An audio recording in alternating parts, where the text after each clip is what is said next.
penyumbang kematian ibu tertinggi itu selalu perdarahan dan preeklamsia. Kalau pada pasien PPCM nggak boleh menyusui, jadi kita kasih obat untuk stop produksi ASI-nya, yaitu namanya bromokriptin. Sampai saat ini kita tidak tahu penyebab pastinya apa PPCM ini bisa terjadi. Faktor resikonya adalah obesitas, hipertensi dari sebelumnya. Hari ini aku sudah bersama dengan Dr. Novan. Kita akan membahas yang belum pernah saya bahas di podcast ini, Dok. Jadi bagaimana kondisi ibu pasca melahirkan itu juga harus diperhatikan. Karena banyak sekali, mungkin yang teman-teman belum tahu juga, ada kondisi-kondisi pasca melahirkan tuh yang harus harus operasi dan segala macam sampai yang separah itu. Tapi sebenarnya mostly di Indonesia sebenarnya aman ya, Dok, ya, untuk setelah melahirkan tuh sebenarnya secara dari 100% wanita 80% harusnya oke dong. Harusnya sih oke. Memang kalau operasi melahirkan ya, operasi sesar itu merupakan operasi yang paling sering dikerjakan di dunia dengan angka komplikasi yang relatif kecil sebenarnya. Jadi persalinan dengan seksio sesaria itu adalah aman, relatif aman. Tapi tetap ada resikonya. Tentu saja tidak ada satu tindakan medis pun yang lepas dari kemungkinan komplikasi. Sebelumnya aku pengen tahu dulu sih dari pandangan seorang dokter obgyn ya dan subspesialis feto maternal nih. Kondisi seperti apa sih mungkin yang paling sering terjadi untuk ibu setelah melahirkan? Baik, ini kita ngomong secara umum dulu aja ya. Jadi permasalahan kebidanan di Indonesia itu bukan hanya di Indonesia ya. Tentunya kemajuan sebuah bangsa itu salah satunya dinilai dari salah satu parameternya adalah angka kematian ibu. Nah, angka kematian ibu ini di Indonesia masih sangat tinggi. Bahkan dibandingkan dengan negara-negara tetangga kita sudah jauh tertinggal. Nah, apa saja penyebab angka kematian ibu yang tinggi itu? Yang paling utama, dua penyebab tersering adalah perdarahan pasca persalinan, dan juga preeklamsia.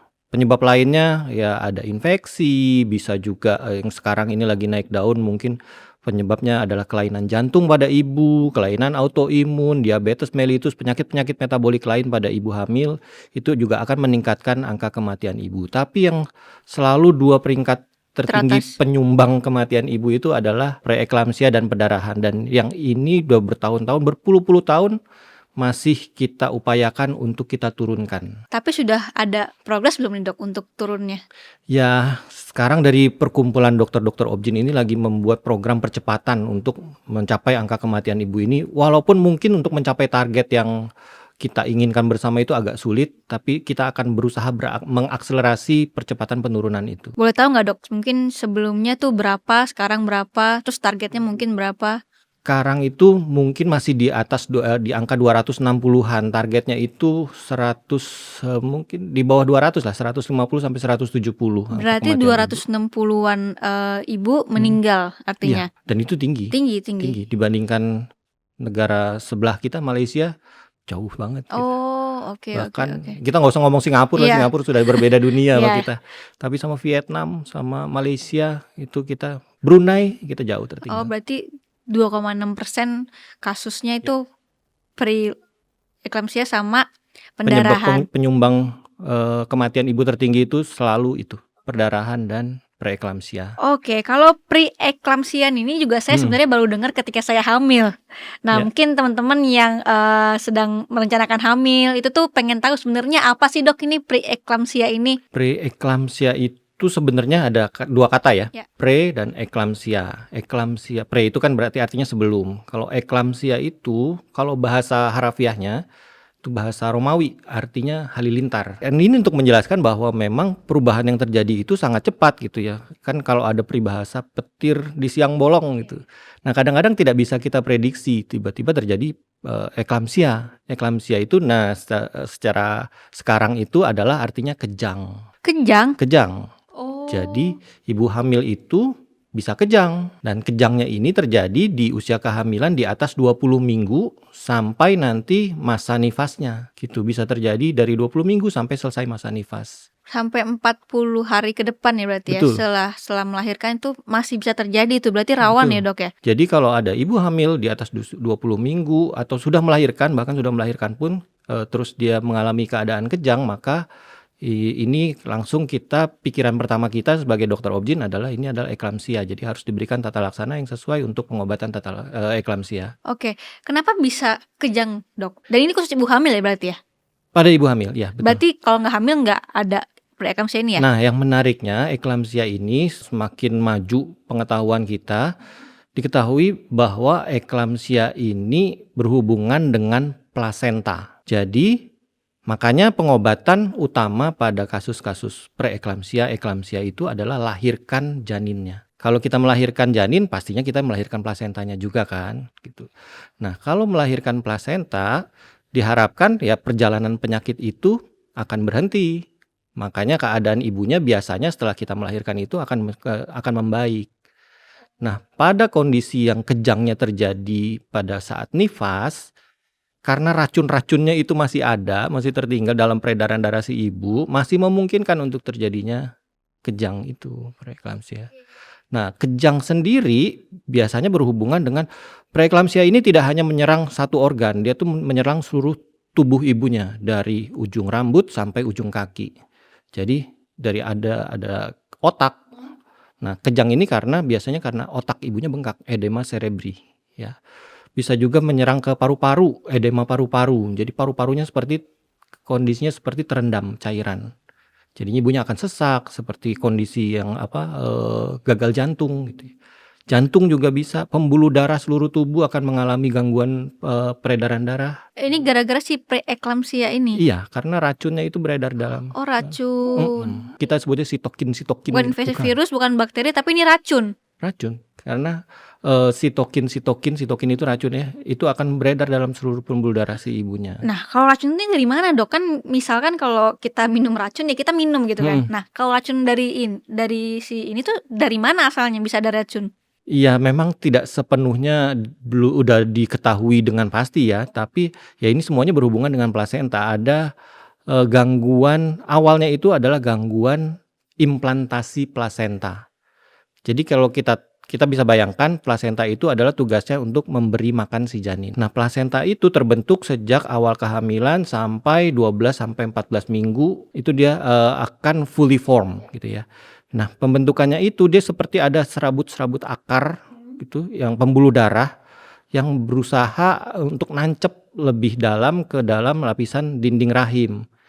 Nah, gunanya apa? Dari peredaran darah itu dia akan berusaha untuk memenuhi kebutuhan si janinnya. Pada kondisi preeklamsia, implantasi ini terjadi abnormal. Jadi si akar-akar pembuluh darah itu tidak menancap dengan cukup dalam. Sehingga si janinnya nanti akan kekurangan pasokan nutrisi. Nah, sinyal dari ibu menangkap ini, oh anakku kurang dapat pasokan nutrisi nih. Bagaimana cara si ibu mengkompensasi adalah dengan menaikkan kerja jantung si ibunya. Pembuluh darah ibunya seperti makan mengecil. Yeah. Nah, makanya akan terjadi hipertensi, terus gangguan aliran darah gitu.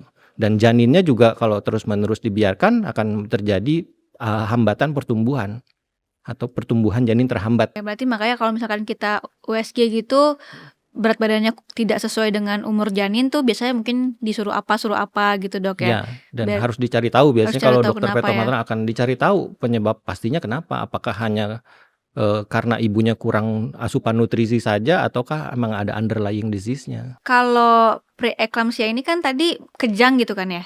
Nah, tapi eklamsia. Kalau eklamsia itu kejang. Kalau sebelum kejang itu preeklamsia itu artinya kenaikan tekanan darah aja. Ada kebocoran protein pada si urin air seni si ibunya. Oh, berarti kalau eklamsia ini tuh artinya kejang berarti dia. Nah, berarti sebelum kejang ini, sebelum si ibu hamil atau pas masa nifas ini kejang, ada namanya preeklamsia. Nah, itu bisa didetek kalau tiba-tiba kok tensi darahnya tinggi. Karena tadi yang saya bilang penyebab pastinya belum diketahui, tentunya agak susah juga kita mencegah preeklamsia ini.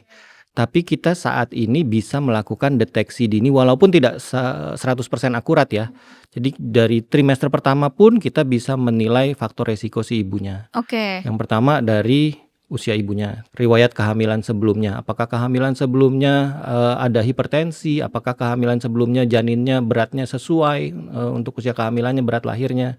Lalu juga dilihat dari USG bisa juga kita melakukan penilaian arus darah dari pembuluh darah rahim kanan dan kiri ibu yang kita lakukan sekaligus juga pada saat usia kehamilan 11 minggu sampai 13 minggu, itu juga untuk screening deteksi kelainan pada janin awal gitu. Itu rutin biasanya dilakukan oleh dokter-dokter yang subspesialis fetomaternal. Kalau dari situ terdeteksi bahwa ini kayaknya ibunya likely akan berkembang menjadi preeklamsia, ada intervensi pemberian obat-obatan yang bisa kita berikan untuk memperkecil kemungkinan itu terjadi, preeklamsia itu terjadi. Oke, nah kalau sudah kejang nih dok, Mm-mm. eklamsia ya berarti namanya ya. Mm. Nah itu SOP-nya gimana tuh dok? SOP-nya langsung diberikan obat anti kejang. Dan kita juga harus tahu ini usia kehamilannya berapa. Tadi yang belum saya jelaskan, preeklamsia sendiri ini, preeklamsia nih ya, Iya. preeklamsia sendiri dibagi menjadi dua. Ada yang early onset, ada yang late onset. Batasnya di berapa minggu, early dan late itu. Kalau yang early onset itu terjadi di 20 sampai 34 minggu. Oke. Kalau yang late onset di atas itu, di atas 34 minggu. Kenapa dibedakan? Karena kalau yang early onset itu dia bisa diprediksi yang tadi yang saya bilang melalui pemeriksaan USG tadi. Lalu yang kalau seandainya, tapi sayangnya walaupun dia bisa diprediksi, tapi kalau sudah kejadian tentunya dia biasanya lebih berat. Kejadian tuh nih apa? Berarti ini masih pre ya? Preeklamsia, Iya. Kenapa lebih berat? Karena dia terjadinya di sangat dini. Tadi yang sudah saya katakan juga bahwa obat untuk preeklamsia itu adalah lahirkan. Bayangkan kalau terjadinya di usia kehamilan 24 minggu. Masih kecil sekali. Masih kecil sekali. Jadi kita harus menimbang-nimbang apakah kalau kita lahirkan ini bayi survive apa enggak gitu. Dan itu kendalanya, itu dilemanya. Nah, kalau yang late onset, walaupun dia tidak bisa diprediksi, dia tidak bisa tuh dengan pemeriksaan USG tadi. Tapi dia lebih ringan. Kenapa? Karena kalau sudah 34, let's say terjadinya di 35-36 minggu, tinggal lahirkan saja gitu. Dan bayinya chance of survivalnya jauh lebih tinggi dibandingkan yang early onset gitu. Dan yang early onset juga kan karena dia kejadiannya lebih awal, maka resiko untuk janinnya kecil tidak sesuai dengan usia kehamilannya itu jauh lebih besar dibandingkan yang late onset. Nah tadi kembali, kalau sudah terjadi eklamsia, ya kita harus tahu dulu ini usia kehamilannya berapa. Kalau sudah diberikan obat anti kejang, keadaan ibunya sudah relatif stabil, ya lahirkan. Setelah itu ibunya mungkin perlu pemantauan khusus, mungkin dirawat di ICU sampai beberapa lama gitu ya, beberapa hari.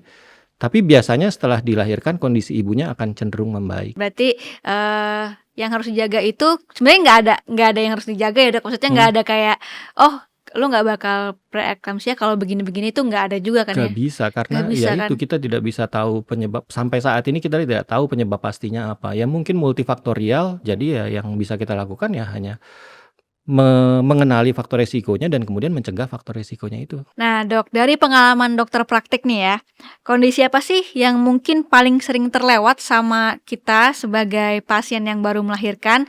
Kayak, ini mah capek biasa, padahal ini sebenarnya udah harus ke rumah sakit setelah melahirkan. Kadang-kadang ya itu, kita merasa setelah lahiran 3 hari dirawat, 2 hari 3 hari dirawat, setelah selesai nggak ada apa-apa, selesai, pulang, aman. Padahal tidak serta-merta seperti itu. Ya, jadi ini contoh, ada kondisi pasien saya gitu ngerasa sudah pulang, aman, beberapa hari kemudian di rumah kok merasa sesak, cepet capek, dok saya kok rasanya capek banget. Nah kita suka ngerasa ya namanya juga abis lahiran bu, menyusui, begadang, pasti wajar lah kayak gitu kondisi seperti itu. Padahal mungkin saja ada kondisi penyakit tertentu yang bisa terjadi memang pada saat setelah ibunya melahirkan. Seperti yang kita sebut PPCM, peripartum cardiomyopathy. PPCM. Betul. Ini jujur saya baru pertama kali denger loh di podcast ini. Ya memang kejadiannya tidak banyak. Oke. Nah itu tuh gimana tuh dok? Maksudnya apa yang terjadi dan kenapa bisa terjadi dan mungkin dokter bisa jelaskan. Peripartum cardiomyopathy itu sendiri artinya adalah, peripartum artinya ya di sekitar fase melahirkan, fase persalinan. Dan cardiomyopathy adalah gangguan kontraksi otot jantung. Nah ini terjadinya pada trimester akhir, mulai trimester akhir sampai 5 bulan setelah melahirkan. Oh lama juga dok ya? Lama juga, betul. Ini keluhannya juga sama seperti orang gagal jantung yang lain ya. Misalnya shortness of breath, jadi nafasnya pendek-pendek, rasanya sesak, lalu kemudian bengkak di tungkai bawah, kemudian cepet capek, terus berdebar-debar. Nah, kadang-kadang kalau kita dapat pasien dengan keluhan seperti ini, ya skip juga. Ini kita nggak mikir bahwa ini adalah berkaitan dengan persalinannya. Jadi langsung kita refer aja langsung ke teman sejawat penyakit dalam atau penyakit kardiologi gitu. Padahal mungkin ini sangat berkaitan dengan persalinannya. Oke, tapi berarti benar tuh dok, karena kan waktu saya habis selesai operasi 7 hari atau saya 2 kali deh balik. Yang pertama ganti jahitan, keduanya lepas jahitan kalau nggak salah. Ganti perban, Ganti jahitan lagi. udah lama tuh jadi. Ganti perban, terus yang kedua lepas perban kalau nggak salah. Iya. Terus dicek lagi gimana, oke nggak semuanya, itu habis itu baru udah beres. Tapi sebenarnya itu hanya sebulan sih dari saya pasca melahirkan gitu. Nah, berarti perlu diwaspadai juga ya kalau misalkan tiba-tiba jantungnya berdebar lebih cepat dari biasanya, karena seharusnya ya kalau capek mungkin ada batas wajarnya juga ya. Terus kemudian kalau tiba-tiba berdebar, tiba-tiba jantungnya kok kayaknya ini tuh bisa jadi PPCM ini ya dok ya? Bisa jadi, tapi kan ini juga ada faktor resikonya. Jadi faktor resiko PPCM itu memang dia berkaitan juga dengan hipertensi pada kehamilannya, dengan preeklamsia, dengan obesitas, dengan ya penyakit-penyakit metabolik lain pada ibunya. Nah, kalau mendiagnosis PPCM ini juga agak-agak sulit. Dia disebutkan mendiagnosis PPCM itu per eksklusionam. Jadi kita harus singkirkan dulu penyebab-penyebab yang lain. Kalau tidak ada ditemukan penyebab yang lain seperti infeksi kah, atau memang dia sudah ada sesak-sesak gagal jantung sebelum usia kehamilan trimester ketiga, trimester akhir, ini bukan PPCM. Tapi kalau nggak ada semua itu, baru kita mikir ini PPCM. Oh, berarti nggak boleh langsung ini PPCM gitu, nggak boleh. Bisa. Harus yang lain dieliminasi dulu gitu ya. Terakhir, PPCM itu terakhir. Dan mendiagnosisnya juga harus dengan pemeriksaan ekokardiografi jantung. Jadi yang dikerjakan oleh dokter jantung. Dari situ akan kelihatan bahwa kondisi pompa jantungnya sangat-sangat berkurang. Ada yang namanya ejection fraction, yang normalnya mungkin 70-80%. Kalau pada kondisi PPCM ini di bawah 45%. Jadi benar ya dok ya, kalau habis lahiran baiknya kontrol aja ke dokter obgyn, sekalian kalau sesar ya sekalian lihat perban dan segala macam. Terus kalau misalkan ada keluhan langsung dikasih tahu aja. Jadi bisa di refer ke teman-teman sejawat yang lain. Ya memang gitu. harus di apa ya? Dikontrol lagi ya. Dibilangin ke dokter obgynnya, karena memang dokter obgyn sendiri karena ini kejadiannya tidak sering tidak aware. Jadi bukan berarti habis lahiran selesai, ini juga ini penting banget sih, karena memang banyak yang ngerasa udah selesai tinggal ngurus anak aja gitu, tapi ternyata kitanya juga harus diperhatikan ya sebagai ibu ya. Betul. Nah, tadi kan dokter bilang kalau PPCM ini bisa juga pas trimester 3 dok. Ya. Berarti juga harus eliminasi dulu tuh si virus lah, bakteri lah, baru itu PPCM. Betul. Kalau dulu kita diajarinnya PPCM ini adalah diagnosis keranjang sampah. Jadi benar-benar singkirkan dulu yang semua-semuanya. Kalau tidak ada, baru kita mikir ke arah PPCM. Gitu. Jangan dari awal kita udah mikir PPCM. Gitu. Harus singkirkan dulu yang lain-lain. Karena ini kejadiannya sangat jarang. 1 di antara 4.000. Dikit banget itu. Dikit banget. Dan memang lebih banyak pada yang ras Afrika ya. Katanya kalau di Nigeria itu 1 banding 100 ya, cukup sering ya. Perbedaannya jauh banget ya antara beda orang. Banget. 100 sama 4.000 kan berarti kan. Apakah PPCM ini sebagian besarnya resikonya meninggal? Tidak ya. Jadi memang bisa sembuh spontan sendiri. Sembuh spontan sendiri? Iya. Tanpa obat? Tanpa obat. Tapi jangan tanpa obat lah. Kalau kita sudah mengenal itu ya harus diobati. Tapi angka kejadiannya kalau yang sembuh spontan itu sebesar 50-75%. Kemungkinan berulang lagi di kehamilan berikutnya juga sebesar itu, 50-75%. Jadi kalau sudah kehamilan pertama berkaitan dengan PPCM, mungkin kalau mau kehamilan berikutnya mikir-mikir dulu deh. Mikir-mikir dulu ya? Iya, harus mikir-mikir dulu karena resikonya sangat tinggi. Berarti treatment apa nih dok yang dilakukan kalau akhirnya divonis PPCM selain obat? Ya tentunya penanganannya kita dokter obgyn biasanya tidak bisa berdiri sendiri, butuh bantuan dari teman sejawat yang lain, terutama teman sejawat dokter jantung, kardiologi. Dan tata laksananya sama seperti tata laksana orang gagal jantung. Jadi pemberian obat yang bisa bikin pipis terus-menerus gitu. Karena untuk mengurangi fluid overload, kelebihan cairan dalam tubuh ibunya sehingga bisa mengurangi beban jantung. Ya, bisa juga dikasih obat untuk kalau yang tadi jantungnya berdebar-debar dikasih obat untuk membuat irama jantungnya lebih teratur. Terus juga bisa diberikan obat-obat yang memperkuat fungsi otot jantung. Dan secara kalau dari Obgyn menyusui, nah ini nih yang menariknya karena dia tadi yang saya bilang peripartum itu artinya dekat dengan fase persalinan. Nah, dia ini ada kaitannya, PPCM ini ada kaitannya dengan produksi hormon prolaktin. Oke. Hormon prolaktin adalah hormon yang kita pakai, ibu hamil pakai untuk menyusui ya. Jadi pecahan dari si hormon prolaktin ini akan mengindus gangguan fungsi otot jantung. Makanya kalau pada pasien PPCM nggak boleh menyusui. Jadi kita kasih obat untuk stop produksi ASI-nya, yaitu namanya bromokriptin. Dan yang sama seperti tadi preeklamsia, sampai saat ini kita tidak tahu penyebab pastinya apa PPCM ini bisa terjadi. Dan yang harus kita kendalikan ya tadi sama seperti preeklamsia, faktor resikonya adalah obesitas, hipertensi dari sebelumnya.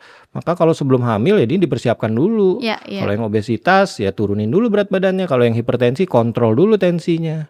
Kalau yang ada diabetes kontrol dulu gula darahnya. Ya itulah kenapa pentingnya harus diatur dulu ya sebelum hamil. Ya, hamil itu butuh persiapan. Betul. Biar kualitas si janinnya itu, kualitas si anaknya nanti setelah dilahirkan juga benar-benar baik. Dok, kalau kan ada nih faktor risiko karena hamil di atas 35 tahun. Tuh. Nah, itu tuh risikonya apa aja sih, Dok? Yang pertama. Ya. Oke, di atas 35 tahun tentunya resiko untuk penyakit-penyakit metabolik pada si ibu meningkat. Penyakit metabolik itu adalah hipertensi, diabetes, preeklamsia juga pastinya akan meningkat. Tapi kalau misalkan di sebelum yang tadi udah dipersiapkan gitu ya sebelum hamil, misalkan di umur 37 deh, ini saya aman, ini itu aman, Dok. Ini kita bicara statistik aja ya. Kalau secara statistik tetap aja faktor resiko umur itu kan unmodified. Tetap saja ada peningkatan resiko untuk terjadinya kelainan-kelainan itu, walaupun ya tentunya kalau dipersiapkan pastinya akan lebih baik. Gitu. Tapi bisa aja tiba-tiba di usia kehamilan berapa kena hipertensi itu lebih tinggi lah dibanding sama mungkin yang di bawah 35 tahun. Betul. Gitu ya. Selain itu apalagi, Dok, resikonya? Itu tadi pada ibunya. Lalu pada janinnya. Dan di atas 35 tahun resiko untuk kelainan pada janin, kelainan genetik kah atau kelainan struktur anatomi ini juga meningkat. Gitu. Meningkatnya bisa 3 kali lipat. Ya. Jadi kalau ada Down syndrome itu di atas 35 tahun resikonya meningkat. Makanya disarankan kalau dulu ya hamil jangan di atas 35 tahun. Walaupun sekarang sih kenyataannya susah ya karena banyak sekali ibu-ibu yang sekarang itu ngejar karir dulu baru menikah baru kemudian berpikir untuk punya anak. Dokter juga merasa lebih banyak ya sekarang ya? Banyak sekali. Dan juga sekarang angka IVF meningkat. Karena di atas 35 tahun tentunya kesuburan juga menurun, jadinya butuh bantuan reproduksi bantuan. Gitu. Oke. Tapi ya balik lagi kan semua harus dipersiapkan dengan baik. Jadi emang harus dipersiapkan dengan baik. Ya sebaik-baiknya aja mau kayak gimana ya kan? Ya. Oke, kalau tadi kita udah ngomongin nih preeklamsia, terus kemudian ada juga PPCM. Nah, ada satu lagi yang ternyata beresiko juga nih, kondisi plasenta akreta. Akreta. Nah, ini apa sih yang dimaksud dengan plasenta akreta ini, Dok? Ya, kita tahu kalau persalinan entah normal ataupun dengan seksio sesarea, maka plasenta itu setelah bayi lahir, plasenta akan mudah dilepaskan. Oke. Nah, pada kondisi plasenta akreta, plasentanya itu sangat lengket, tidak bisa dilepaskan dari si rahim. Sehingga kalau kita paksain, akan terjadi pendarahan yang sangat masif. Dan pendarahan yang sangat masif ini ya beresiko untuk kematian ibu tadi. Sangat tinggi angka kematian ibu yang berkaitan dengan plasenta akreta. Dan plasenta akreta ini bukan kondisi yang biasa-biasa saja, memang membutuhkan penanganan khusus. Ketika di USG gitu ya, Dok ya, itu kelihatan nggak? Oh, ini bakal plasenta akreta? Ya, bisa. Oh, bisa. Makanya kembali lagi, kita harus kenal benar-benar sama pasien kita. Jadi, sebisa mungkin dari awal kehamilan itu sudah kita, kita runut riwayatnya semuanya. Kita cari tahu ini pasien ini ada riwayat sesar apa enggak sebelumnya. Karena plasenta akreta ini berkaitan dengan riwayat operasi sesar sebelumnya atau riwayat pembedahan pada rahim sebelumnya. Oke. Ya, pembedahan pada rahim apa aja? Contohnya, operasi Kista, miom, iya miom segala macam. operasi kuret. Mm-mm. Kuret pun itu operasi pembedahan pada rahim. Mm-mm. Ya, jadi pembedahan pada rahim itu akan meningkatkan angka kejadian plasenta akreta. Lalu yang kedua, dari USG trimester pertama. Udah ada tanda-tanda Sudah dikit. bisa ada tanda-tanda yang bisa kita kenali. Contohnya misalnya kita kenali plasentanya dari trimester pertama itu, kok ini plasentanya nempelnya agak-agak di bawah di tempat sayatan operasi sebelumnya ya.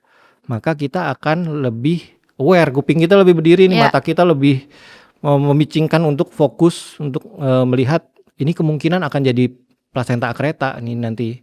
Yang ketiga, ya nanti seiring dengan perkembangan waktunya terus diikuti, ya kita lihat lagi plasentanya beneran nempelnya di mana. Apakah ada plasenta previa kah atau plasentanya menempel pada segmen bawah rahim tempat sayatan operasi sebelumnya.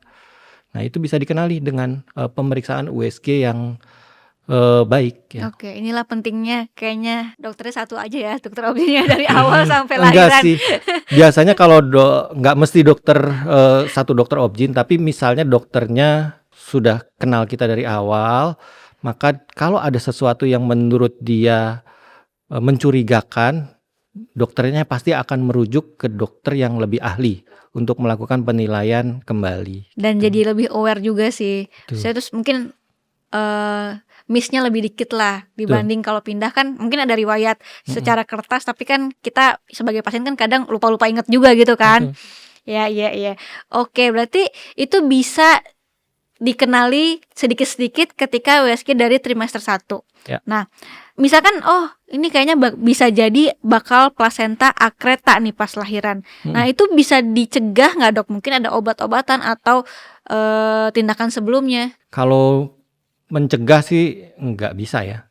Tapi yang bisa kita lakukan kalau kita sudah kenali dari awal, maka kita bisa mempersiapkan persalinannya dengan lebih matang. Oke, jadi ada Ada timnya biasanya. tim lain lagi, tim apa tuh dok? Tidak hanya dokter obgyn saja, mungkin juga kita melibatkan dokter ahli bedah digestif karena rahim itu kan berada berdekatan dengan organ-organ pencernaan ya.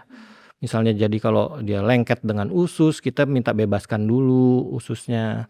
Atau juga kita melibatkan dokter urologi. Karena operasi plasenta akreta ini resiko komplikasi cedera organ di sekitarnya itu sangat-sangat besar. Jadi yang di depan rahim ada kandung kemih. Nah, kandung kemih juga bisa cedera, bisa sobek pada saat kita melakukan pembedahan pada plasenta akreta. Jadi harus kita persiapkan dulu timnya sehingga outcome-nya nanti bisa lebih baik. Ibunya selamat, bayinya juga selamat. Kan mungkin ada nih dok ya. Pernah nggak sih dok kalau misalkan ya tadi misalkan pindahan dari dokter mana terus nggak terinfo bakal ada plasenta, terus tiba-tiba akhirnya nggak ada timnya. Pernah nggak dok jadi seperti itu? Pernah. Ini waktu saya masih masa pendidikan nih. Ya. Jadi dapat rujukan, tahu-tahu datang ke IGD dengan pendarahan. Ini ceritanya dari rumah sakit sebelumnya, dokternya melakukan pembedahan, sudah dibuka perutnya, baru kelihatan di rahimnya itu, wah ini plasenta akreta nih. Iya. Pembuluh darahnya nonjol keluar-keluar, plasentanya, wah ini kemungkinan perdarahan kalau dipaksain terus dibuka, pasti perdarahannya masif. Nah, yang dilakukan oleh dokter itu, dia pintar nih, baik nih dokternya. Jadi ditutup lagi sama dia, tidak jadi dalam melahirkan bayinya, lalu dikirim ke rumah sakit besar, biar timnya lebih baik, lebih mencukupi untuk penanganannya. Lalu kemudian baru dilakukan pembedahan di rumah sakit berikutnya, rumah sakit besar. Karena kalau terus dipaksakan, dilanjutkan tuh operasinya, mungkin 90% kemungkinan fatal ya, ibunya tidak tertolong. Karena perdarahan, bisa dibayangkan perdarahan dari rahim itu dari pembuluh darah rahim, arteri uterina itu dalam semenit bisa 400 cc. Jadi kalau darah seorang ibu orang manusia ya, mungkin 8 liter gitu ya. 20 menit udah meninggal. Udah Udah lewat. nggak ada darah lagi itu kan. Apalagi kalau nggak siap transfusi, ya udah lebih cepat lagi. Nah itu kalau pas dibuka terus dilepaskan berarti itu plasentanya dengan cara-cara Nah, ya ada tertentu. metode-metode khususnya untuk pendekatan operasinya ya. Jadi yang pertama mungkin kita akan melahirkan bayinya dulu melalui sayatan rahim yang agak tinggi, kemudian baru dipikirkan bagaimana cara melahirkan plasenta ini kalau bisa. Tapi kalau nggak bisa ya kita angkat rahimnya semuanya. Nah ini juga berkaitan dengan apakah ibu ini masih menginginkan fungsi fertilitasnya lagi. Gitu. Kalau yang sudah anak 3, ya mungkin dari awal udah kita rencanakan, Bu, udah ya nanti ini diangkat aja rahimnya sekalian. Mungkin karena terkadang mengangkat rahim langsung itu lebih gampang daripada melepaskan plasentanya. Itu kan kalau C-section nih dok. Kalau lahiran normal ada kemungkinan plasenta akreta juga berarti ya? Ada kemungkinannya, tapi kecil. Karena riwayat operasi yang berulang ini akan meningkatkan resiko plasenta akreta. Nah, kalau tadi kan dokter bilang kalau pas kematian itu ada 2 nih tertinggi, satunya preeklamsia, satunya lagi pendarahan. Nah, pendarahan itu karena ini atau ada karena lain lagi, dok? Ya, secara umum perdarahan itu bisa perdarahan antepartum sebelum persalinan maupun perdarahan pasca persalinan. Dan yang paling sering, yang lebih banyak menyebabkan itu perdarahan pasca persalinan. Pasca persalinan berarti anaknya sudah lahir duluan? Iya, pada plasenta akreta ini atau rahimnya tidak berkontraksi dengan baik. Jadi pada saat setelah persalinan diharapkan rahim itu kan berkontraksi dengan kuat, dengan baik, karena otot rahim ini dia akan menjepit pembuluh darah yang berada di tengah-tengahnya sehingga menghentikan pendarahan. Kalau otot rahimnya tidak berkontraksi dengan baik, maka pendarahan akan terus-menerus berlangsung. Dan yang tadi saya bilang, kembali lagi, resiko pendarahan dalam semenit aja udah 400-500 cc keluar. Jadi normalnya memang setelah lahiran itu ada pendarahan tapi sedikit? Ada pendarahan, dikatakan kalau lahiran normal itu pendarahannya yang dikatakan normal itu kalau kurang dari 500 cc. Oke. Tapi kalau sesar di bawah 1000 cc. Itu memang ada, cuman yang namanya pendarahan itu yang lebih dari itu, tiba-tiba kontraksinya tidak, rahimnya lembek, nggak mau berkontraksi. Ya, juga dikasih obat-obatan yang menguatkan kontraksinya tapi tidak berhasil juga. Sudah dilakukan pembedahan untuk menjahit rahimnya, tetap tidak berhasil juga. Nah, itu tindakan selanjutnya untuk menghentikan pendarahannya adalah juga dengan mengangkat rahim. Memang dunia obstetri ini kan ada pepatahnya, obstetric is a bloody business katanya. Ya memang selalu berkaitan dengan pendarahan. Berarti setiap operasi itu udah standby transfusi darah banyak ya dok ya berarti ya? Tidak semua operasi, tapi tidak ya semua itu. operasi. Tapi yang kalau ada memang sudah, ini kayaknya bakal gini-gini tuh sudah disiapkan transfusi darahnya. Makanya baiknya emang harus benar-benar keep in touch, harus berhubungan dekat sama dokternya. Betul. Jadi dokternya tahu faktor resikonya apa. Dari tadi yang kita udah bahas, apa sih dok yang paling bahaya di antara PPCM, preeklamsia dan juga plasenta akreta yang mungkin bisa tingkat meninggalnya lebih tinggi? Semuanya sih bahaya sih. Tapi kalau yang dalam waktu cepat bisa menyebabkan meninggal itu ya pendarahan tentunya. Kalau preeklamsia mungkin dalam waktu beberapa hari, kalau PPCM mungkin juga beberapa hari baru bisa menyebabkan kematian. Tapi kalau pendarahan itu dalam hitungan menit. Kalau ada pendarahan yang mungkin sebelum lahiran itu kan ada beberapa juga ya. Iya, misalnya plasenta previa gitu ya. Iya. Plasentanya menutupi jalan lahir. Iya, nah itu kan ada beberapa juga mungkin kasus yang ibunya meninggal tapi anaknya selamat di usia 8 bulan. Nah itu tuh kira-kira faktornya apa sih dok? Kembali lagi kepada respon tubuh si ibu terhadap pendarahan tersebut. Oke. Kalau tadi kejadiannya di 8 bulan, kita sudah berikan obat-obat untuk menghentikan pendarahannya tapi tidak berhasil, maka jalan terakhirnya adalah untuk melahirkan si janinnya. Kenapa? Karena dengan lahirnya si plasenta, maka pendarahan si ibu juga bisa stop. Dan si janin juga, efek pendarahan itu juga tidak hanya ngaruh ke ibunya, tentunya si ke janinnya juga mempengaruhi. Kalau janinnya kekurangan darah terus-menerus akibat anemia, si ibunya anemia, janinnya juga bisa anemia loh. Iya. Gitu. Jadi kalau 8 bulan ya karena sudah cukup viable ya, banyak rumah sakit besar di Indonesia, di Jakarta juga bisa mempertahankan hidup janin yang usia 8 bulan. Tentunya ya survivalnya pasti lebih tinggi kalau di usia 8 bulan. Dan untuk si ibunya ya tentunya kita harus lihat dulu, kita harus lihat benar-benar detail bagaimana underlying kondisi si ibunya gitu. Kalau pendarahannya memang sudah berlangsung lama, HB ibunya di bawah 6 gitu ya, tentunya fungsi jantungnya juga pasti udah capek tuh.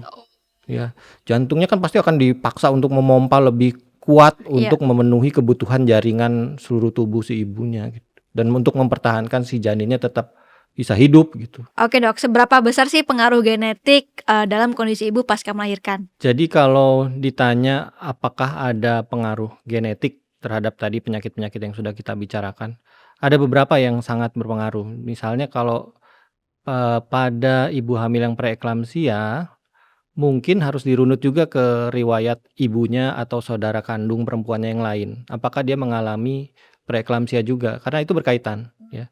Pada yang ibunya sebelumnya hamil mengandung dia dengan preeklamsia, maka anaknya juga nanti pada saat hamil juga akan lebih tinggi resikonya untuk berkembang menjadi preeklamsia.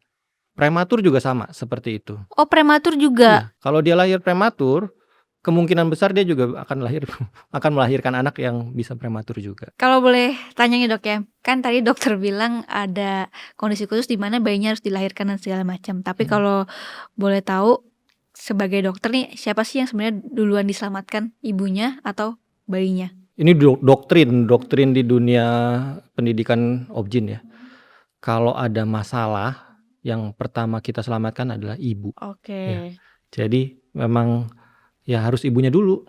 Karena kalau kita lihat seandainya kita selamatkan bayinya, tentunya bayinya lahir tanpa ibu pun itu akan sulit ya. Kita ada beberapa kondisi yang mengharuskan kita untuk melakukan seksio perimortem. Jadi ibunya kemungkinan besar tidak kita selamatkan. Nah kemudian apa boleh buat kita lakukan tindakan seksio cesarean near death ibunya. Nah ya itu juga kita harus mempertimbangkan berapa usia kehamilannya lagi. Tentunya kalau usianya masih sangat prematur, tentunya tidak bijak kalau kita lakukan maksa kita lakukan seksio cesarean.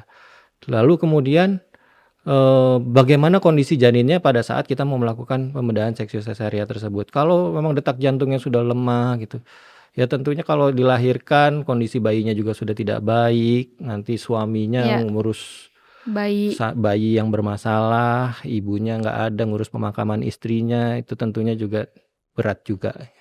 Jadi harus dipertimbangkan matang-matang, yaitu dilemanya kita sebagai dokter obgyn kadang-kadang. Berarti nggak ada ya, Bapak pilih ibu apa anaknya? Oh enggak. Nggak ada ya Pak? Kita akan lebih mengarahkan untuk ibunya kita selamatkan dulu. Berarti nggak ada kayak di sinetron ya, Bapak pilih ibu apa tapi anak ada Bapak? Sih, ada beberapa tapi kondisi. Sedikit ya? Oh sedikit. Oke.